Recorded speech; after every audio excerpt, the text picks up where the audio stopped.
من العذاب المہین، اس کے بعد ہم نے بنی اسرائیل کو ذلت والے عذاب سے محفوظ کر دیا۔ کم ترکو من جنات وعیون، اتنے خوشنما خوبصورت باغات چھوڑ دیے فرعون نے، اور اتنا سونا، اتنی پراپرٹی، سب کچھ۔ اللہ فرماتے ہیں وَأَوْرَثْنَاهَا بنی اسرائیل، ان سب کا وارث ہم نے کس کو بنا دیا؟ بنی اسرائیل۔ وہ سب تمہارا ہے۔ سب کس کا ہے؟ تمہارا۔ ایسے خوش ہوئے بنی اسرائیل کہ بچے بھی قتل ہونا بند، عورتوں کی عزتیں بھی محفوظ، وہ جو غلام بنے ہوئے تھے وہ بھی ختم۔ اب بڑے خوش و خرم ہوئے، اور پھر کہنے لگے موسیٰ علیہ السلام سے، اے موسیٰ، اب ہمیں وطن ملا ہے، ہمیں ملک ملا ہے، ہمیں سکون کی زندگی ملی ہے، اب آپ کیا کریں؟ کوئی قانون ہونا چاہیے جسے ہم اس ملک میں نافذ کریں۔ بھئی قانون کے بغیر تو دنیا میں کوئی ملک نہیں چلتا نا سوائے پاکستان کے۔ ٹھیک ہے، وہ کیا کہنے لگے؟ اب کوئی لا ہونا چاہیے، کوئی قانون۔ کتنی بڑی خوشخبری تھی ان کے لیے کہ اللہ نے حضرت موسیٰ کو بلایا کوہ طور پہ۔ تمام انبیاء پہ کو جو کتابیں ملی ہیں نا، وہ کیسے ملی ہیں؟ تھوڑا تھوڑا کر کے آیتیں نازل ہوئی ہیں، تھوڑی تھوڑی کر کے آیتیں نازل ہوئیں، ان کو جمع کر 20 سال میں، 23 سال میں، 10 سال میں، ہمارا قرآن 23 سال میں۔ اللہ نے بنی اسرائیل کو ایک نعمت یہ دی کہ بھئی تم تو پہلے ہی اتنے لٹے پٹے، اب جو ہے نا ظلم سہتے سہتے نسلیں تمہاری گزر گئیں، اب میں تمہیں لکھی ہوئی کتاب، پوری کتاب ایک ہی وقت میں نازل کر کے دے دوں گا۔ کتنا بڑا احسان تھا۔ پوری تختیاں تمہیں ملیں گی، اللہ کا قانون اس میں لکھا ہوا ہوگا، اور اس کتاب کو پڑھو اور اس پر عمل کرو اور اپنے ملک میں اس کو نافذ کرو۔ تو پھر اللہ تعالیٰ نے موسیٰ علیہ السلام کو بلایا کوہ طور پہ کہ آؤ مجھ سے ہم کلام ہو اور میں تمہیں کتاب دوں گا۔ حضرت موسیٰ علیہ السلام کتاب لینے گئے، پیچھے ایک عامل تھا سامری، حقیقت بتا رہا ہوں، دیکھ لیں قرآن میں، جادوگر تھا۔ تو یہ جادو کا مطلب شعبدے بازی، یہی کچھ نہ کچھ دکھاتے رہتے ہیں۔ تو ایک بنی اسرائیل میں تھا، اس کا نام کیا تھا؟ سامری۔ اس نے کیا کیا کہ بنی اسرائیل کی مدد کے لیے جبریل علیہ السلام آسمان سے اترے تھے نا، تو حضرت جبریل بھی گھوڑے پہ بیٹھے ہوئے تھے، بنی اسرائیل کے ساتھ ساتھ جا رہے تھے۔ تو اس نے دیکھا کہ جبریل علیہ السلام کے گھوڑے کے پاؤں جہاں جہاں لگے ہیں اس مٹی میں کوئی خاص بات ہے، برکت ہے اس مٹی میں، ایک اللہ کے مقرب فرشتے تھے۔ اور اوپر سے فرعونیوں کا زیور بہت مال غنیمت میں ملا ان کو، وہ دریا میں جو ڈوبے ہیں ان کے مرد بھی ان کی عورتیں بھی، وہ زیور اتنا، وہ تو شاہی خاندان کے لوگ تھے، ظاہر ہے کتنا زیور ہوگا۔ بنی اسرائیل نے تو بیچاروں نے تو کبھی ایک انگوٹھی بھی نہیں دیکھی ہوگی۔ تو اس نے وہ سارا زیور جمع کر لیا۔ اب جب زیور جمع کیا اور وہ مٹی وہاں سے لی، تو کچھ ایسا اس نے ٹوپی ڈرامہ کیا، بنایا اس نے گائے، بچڑا بنایا۔ اب گائے کا تقدس ان لوگوں میں تھا کیونکہ نجات تو مل گئی ان کو، لیکن ظاہر ہے پرانے جس قوم، جیسے ہم لوگ ہندوستان سے پاکستان الگ ہو گیا، ہمارا کلچر ہندوؤں سے مختلف ہو گیا، ہمارا ایک نیا قانون آ گیا، پاکستان کا ایک نیا آئین آ گیا، سب کچھ چینج ہو گیا، ہندوؤں کی آبادی وہاں چلی گئی، ہم یہاں آ گئے، مگر جراثیم ختم نہیں ہوئے۔ وہی بارات، وہی جہیز، حالانکہ ہمارا مذہب اس کی اجازت نہیں دیتا۔ پہلے تو چلو ہندوؤں کے ساتھ رہتے تھے تو ان سے اڈاپٹ کر لیا، اب تو رہ بھی نہیں رہے نا، دادا پردادا ہمارے کہیں رہتے ہوں گے، میرے ابا بھی نہیں رہتے تھے، وہ بھی ادھر ہی کے تھے، ہجرت کر کے آ گئے تھے بہت پہلے وہاں سے، میری والدہ بھی نہیں رہتی تھی، اور آپ لوگ کے بھی نہیں رہتے ہوں گے، لیکن اور ہم تو رہے نہیں ہیں، ہم تو پیدا ہی یہی ہوئے، لیکن جراثیم وہی ہیں۔ تو بنی اسرائیل میں بھی سب کچھ ہو گیا مگر جراثیم ختم نہیں ہوئے۔ تو جب بچڑا انہوں نے دیکھا، سامری نے کہا کہ جب تک موسیٰ آتے نہیں ہیں نا، فی الحال اس کی عبادت کرو۔ وہ تو تورات لے کر آئیں گے، اس میں عبادت کا پورا طریقہ لکھا ہوگا، بھائی اللہ کی عبادت کیسے ہوتی ہے، کتنے روزے رکھنے ہیں، کتنی نمازیں، ابھی پڑھتے تو آ رہے تھے نمازیں، لیکن یہ پورا پراپر طریقہ ہوگا، حج ہوگا نہیں ہوگا، کہاں ہوگا، یہ تو سارا بعد میں، فی الحال کیا کرو، اس کی عبادت کرو۔ اور ظاہر ہے جس کی عبادت کرتے ہیں اس میں کوئی کچھ نظر آنا چاہیے نا، تو اس نے کوئی ایسا ٹیکنیکل کام کیا اس کے اندر جادو کے زور سے کہ وہ باقاعدہ بولتا تھا۔ اب بنی اسرائیل کہنے لگے سونے کا بنا ہوا بچڑا ہے اور باقاعدہ بچڑوں کی طرح ایسے بول بھی رہا ہے۔ ایک دفعہ کیا ہوا، قربانی کا بکرا ہم نے ذبح کیا، بچے تھے ہم اس وقت، تو وہ گردن پوری کٹ گئی نا, اناڑی تھے, تو وہ گردن لے کے نا ہمارے ایک دوست جا رہے تھے پھینکنے کے لیے, پورا سر اس کا, یعنی سر جو ہے نا پھینکنے کے لیے جا رہے تھے, تو کسی شرارتی نے قریب جا کے آواز ماری بے. اب جب بے ماری تو ہم یہ سمجھے کہ اس کے اندر سے آواز آئی ہے. وہ سارے ڈر گئے بھائی, بچے بھاگ گئے, وہ ڈر گئے کہ اس کے اندر سے کہاں سے آواز, یہ تو کٹا ہوا ہے. تو اس نے پتہ نہیں کیا ٹیکنیکل کام کیا سامری نے کہ وہ بچڑے کے اندر سے باقاعدہ خوار آواز آنے لگی اس. بنی اسرائیل نے کہا کچھ تو ہے. جیسے یہ جب عاملوں کے پاس جاتے ہیں نا, 2-4 شعبدے دیکھے, بھائی اس نے میری جیب میں بتا دیا کہ موبائل رکھا ہوا ہے, یہ والا موبائل ہے, میری گھڑی کا نام بتا دیا حالانکہ دیکھا نہیں ہے, تو اس سے کیا ہو جاتا ہے, ایمان لے آتے ہیں. بھائی کچھ کر دیا ہوگا, کوئی ٹوٹکا ہوگا اس کے پاس, کوئی چکر ہے, کوئی بندہ بٹھایا ہوا ہوگا پہلے سے کہ دیکھو اس کو کیا کیا اس کی جیب میں. تو ایسا تھوڑی عالم الغیب تھوڑی کوئی ہو سکتا ہے. تو اس نے بھی کوئی ایسا ٹیکنیکل کام کیا, نتیجہ کیا نکلا, بنی اسرائیل وہاں اعتکاف کر کے, جیسے آپ لوگ مسجد میں اعتکاف میں بیٹھے ہوئے نا, سارے ایسے یوں کر کے مسٹنڈوں کی طرح بچڑے کے آگے یوں کر کے بیٹھ گئے, یوں کر کے منہ نیچے. اب ہارون علیہ السلام کو بڑا غصہ آیا, کیونکہ حضرت موسیٰ حضرت ہارون کو پیچھے چھوڑ کر گئے تھے کہ اس قوم کو کا خیال کرنا, اس کو غلط حرکتوں میں نہ جانے دینا, کیونکہ جانتے تھے بڑے نالائق لوگ ہیں. ہارون علیہ السلام نے ان کو سمجھایا تو قوم میں پھوٹ پڑنا شروع ہو گئی. ہارون علیہ السلام نے یہ کہہ کے چھوڑ دیا کہ یہ لڑے نہیں, فی الحال ان میں اتحاد رہے, جو میرا فرض تھا ادا ہو گیا, اب جب موسیٰ علیہ السلام آئیں گے تو خود ہی ان سے نمٹیں گے. ادھر موسیٰ علیہ السلام تورات لے کر واپس پہنچے ہیں, بلکہ وہاں اللہ تعالیٰ نے حضرت موسیٰ کو کہا انا قد فتنا قومک من بعدک واضلهم السامری. حضرت موسیٰ کو جو اللہ نے ٹائم دیا تھا نا آنے کا, اس سے پہلے ہی پہنچ گئے.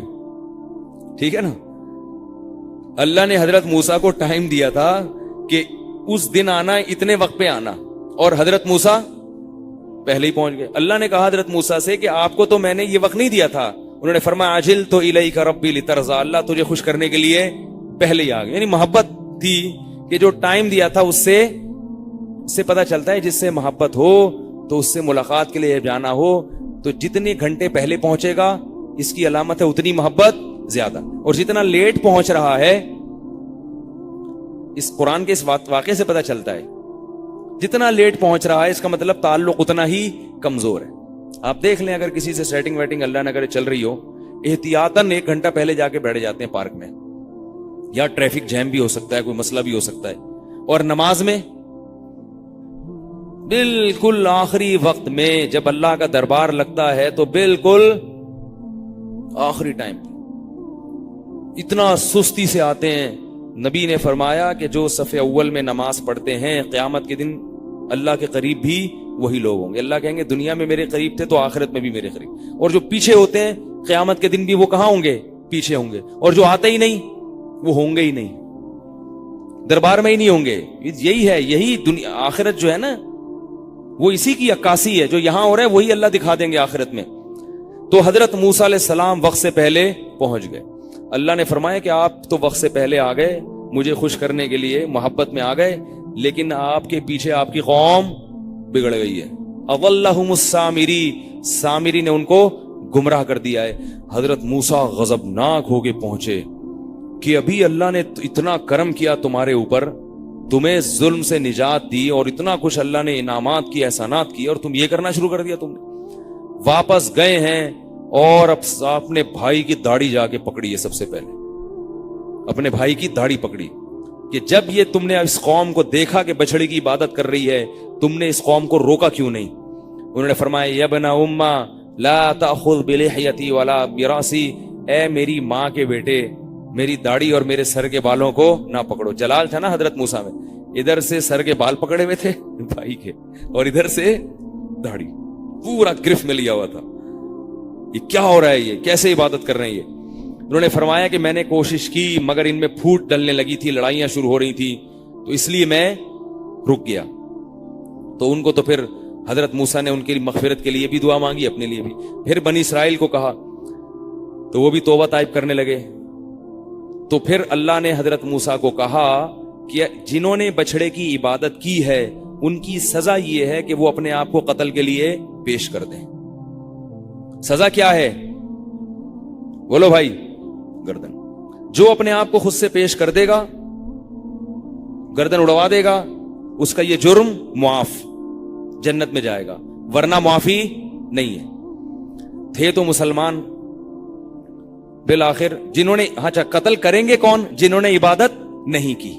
کچھ ایسے بھی تھے اچھے جنہوں نے نہیں کی، جنہوں نے نہیں کی وہ قتل کریں گے ان کو جنہوں نے عبادت کی ہے۔ تو وہ بہرحال اپنے آپ کو انہوں نے پیش کر دیا قتل کے لیے، ان کو پتا تھا اللہ کا عذاب آئے گا، جو اللہ فرعون کو غرق کر سکتے ہیں وہاں پہ وہ ہمیں ویسے نہیں مار سکتے۔ تو انہوں نے کیا کیا کہ اپنے آپ کو قتل کے لیے پیش کر دیا، اللہ نے ان پہ رحم کھایا اور ان کے گناہ کو بغیر قتل کے ہی معاف کر دیا۔ لیکن سامری کی معافی نہیں ہوئی۔ حضرت موسیٰ نے سامری کو کہا کہ تو نے یہ کیوں کیا؟ اس نے کہا میں نے دیکھا کہ ایسا کچھ ہو رہا ہے تو مجھے کچھ سوجی شرارت ایسے کر دیا میں نے۔ حضرت موسیٰ نے بد دعا دی، فَإِنَّ لَكَ فِي الْحَيَاةِ أَن تَقُولَ لَا مِسَاس، اب تو ساری زندگی لوگوں کو یہ کہتا پھرے گا کہ مجھے کوئی ہاتھ نہ لگائے۔ کوڑ کی گندی بیماری ہو گئی اس کو، وہ ایسی بیماری ہاتھ لگاتے ہی پھیلتی ہے نا وہ بیماری، تو کوڑ کی بیماری ایسی ہے کہ بہت تیزی سے پھیلتی ہے، اس کو عربی میں جزام کہتے ہیں۔ حدیث میں آتا ہے فر من المجزوم فرارک من الاسد، جزام کے مریض سے ایسے دور بھاگو جیسے شیر سے بھاگتے ہو، وہ فوراً لگتا ہے جزام کا جو مرض ہے، ایسے اس کے جراثیم منتقل ہوتے ہیں۔ باقی کسی بیماری کے بارے میں نبی نے یہ نہیں فرمایا کہ بھاگو، بلکہ اللہ پہ اعتماد کرنے کا حکم دیا کہ مریض سے زیادہ دور نہ بھاگو، کوئی بات نہیں اس کی خدمت کرو، لیکن جزام کے بارے میں فرمایا۔ تو اس کو ایسی بیماری ہو گئی کہ بس وہ لوگوں سے کہتا پھرتا تھا کوئی میرے قریب نہ آئے۔ فرمایا وَإِنَّ لَكَ مَوْعِدًا لَن تُخْلَفَ، یہ تو دنیا کا عذاب ہے اور موت کے بعد کا عذاب تیرا لیے اس سے زیادہ ہے جس کا میں تجھ سے وعدہ کر رہا ہوں۔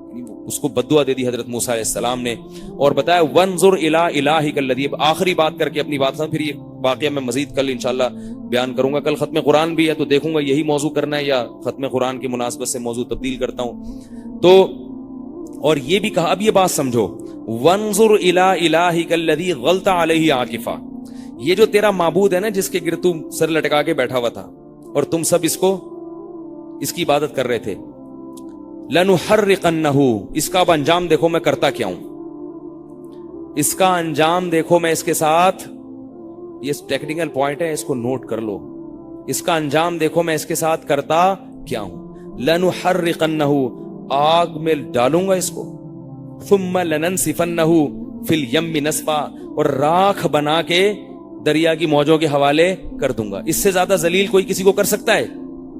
یہ اس کے ساتھ ہونے والا۔ کیا مطلب؟ جب آپ کے دل میں کوئی ناجائز عقیدت پیدا ہو گئی ہے، ناجائز عقیدت کا مطلب یہ ہے کہ خامخواہ میں آپ اس سے ڈر رہے ہیں جبکہ اس کے پاس ہے کچھ بھی نہیں، تو بالکل اپوزٹ میں ایسا کام کریں جس سے آپ کے دل سے اس کا تقدس نکل جائے۔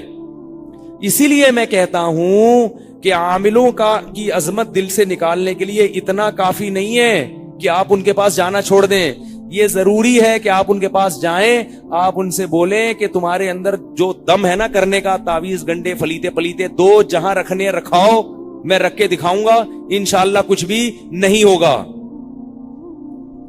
نہیں یاری بات میرا خیال ہے، کانفیڈنس پیدا کریں، ورنہ موسیٰ علیہ السلام، بنی اسرائیل کیا تھا، بنی اسرائیل کہتے دیکھو موسیٰ علیہ السلام نے کچرے میں تو پھینک دیا اس کو، اس لیے پھینکا ہے کہ موسیٰ علیہ السلام بھی سوچ رہے ہیں کہ بھائی زیادہ نہیں، ایسا نہ ہو کہ اس کے بھی کوئی دیوتا ہوں، ہے بھائی اس کے بھی کوئی شیاطین سے لنک، بچڑا ہے نا آخر، وہ بھی بھائیں بھائیں کر رہا ہے، تو تھوڑا سا جو ہے نا ذبح کر کے پھینک دیں، ٹھیک ہے، یا یہ کہ عزت احترام کے ساتھ کسی عجائب گھر میں رکھ لیں۔ ان کے دل سے تقدس نکالنے کے لیے کیا حضرت موسیٰ نے کیا؟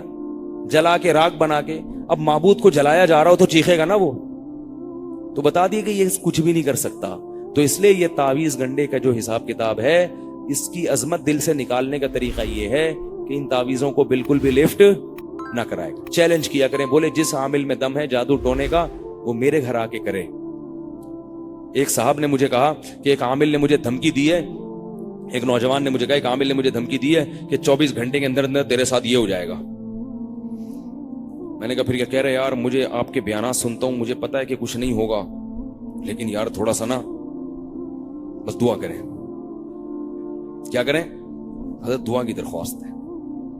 میں نے کہا تمہارے ساتھ ہوگا، کہہ رہے کہ دعا بھی منع ہے۔ میں نے کہا دعا منع نہیں ہے، لیکن ویسے وہ تو دعا تو کسی بھی وقت کسی کو ابھی جو کہہ رہے ہو اس کا مطلب تمہارے دل میں اس کا کچھ تقدس ہے۔ اور دوسرا مجھے فون کر کے بتا کیوں رہے ہو؟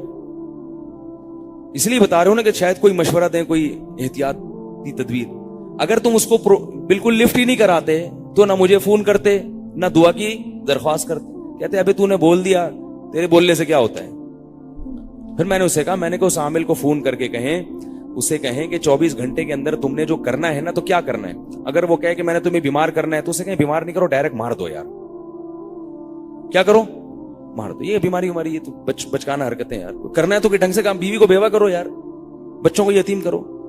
میں نے کہا ایسے اس سے بات کریں. اسے بولے 24 گھنٹے کیا 12 گھنٹے میں کرو نا.